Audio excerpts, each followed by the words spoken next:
नमस्कार मित्रांनो, स्वागत आहे तुमचं आताच्या ब्रेकिंग न्यूजमध्ये. मित्रांनो, भारताच्या रेल्वे विभागाकडनं रेल्वे सेवा नेमकी कशी सुरळीत राहील यासाठी नेहमीच वेगवेगळे प्रयोग केले जात असतात. रेल्वेची सेवा अत्याधुनिक, सुरक्षित असावी याकडे रेल्वे विभागाचं कटाक्षानं लक्ष असतं. गेल्या काही वर्षामध्ये रेल्वे मंत्रालय तसंच रेल्वे विभागानं रेल्वेचा वेग कसा वाढेल, तसेच वेगवेगळ्या रेल्वे सामान्यांच्या सेवेत कशा दाखल करता येतील यासाठी चांगले प्रयत्न केलेत. दरम्यान आता भारतीयांना आणखीन एक मोठी आणि चांगली खुश खबर मिळणार आहे.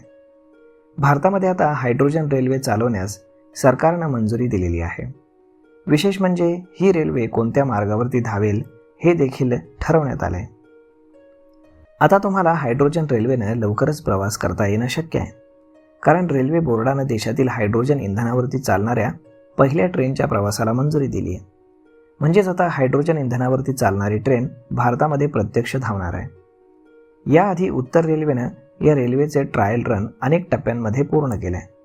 आता ही ट्रेन नियमितपणे रुळावरती धावणार आहे.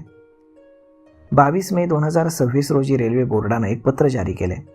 रेल्वे बोर्डानं उत्तर रेल्वेला हे पत्र पाठवलं असून त्यामध्ये हायड्रोजन इंधनावरती चालणाऱ्या रेल्वेची सुरुवात करण्यास सांगण्यात आले.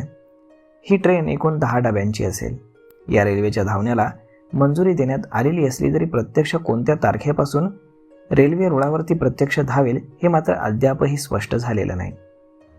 मिळालेल्या माहितीनुसार हायड्रोजन इंधनावरती धावणारी ही ट्रेन 10 डब्यांची असेल.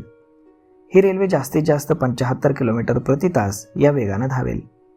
ही रेल्वे दिल्ली विभागाच्या जिंद सेनापती या मार्गावरती धावेल. याच रूटवरती hydrogen cell fuel based DPRS 1200 KW DEMU या रेल्वेची चाचणी घेण्यात आली होती. या ट्रेनमुळे कार्बन डायऑक्साईडचं शून्य उत्सर्जन होणार आहे आणि यामुळे या रेल्वेला बिलकुल ग्रीन रेल्वे आपण म्हणू शकतो, कारण या रेल्वेमुळे कोणतंही हवा प्रदूषण हे होणार नाही आहे. तर मग मित्रांनो, अशा पद्धतीनं भारत सरकारनं हायड्रोजन रेल्वेला मंजुरी दिली आहे. भविष्यामध्ये पाहूयात की नक्की याचे कसे आणि काय परिणाम होत आहेत ते. तर मग मित्रांनो, हा व्हिडिओ, ही माहिती तुम्हाला कशी वाटली हे तुम्ही आम्हाला कमेंट करून नक्कीच सांगा. आणि जर आवडली असेल तर आपल्या जवळच्या मित्रमंडळींसोबत देखील हा व्हिडिओ तुम्ही शेअर करायला विसरू नका. धन्यवाद.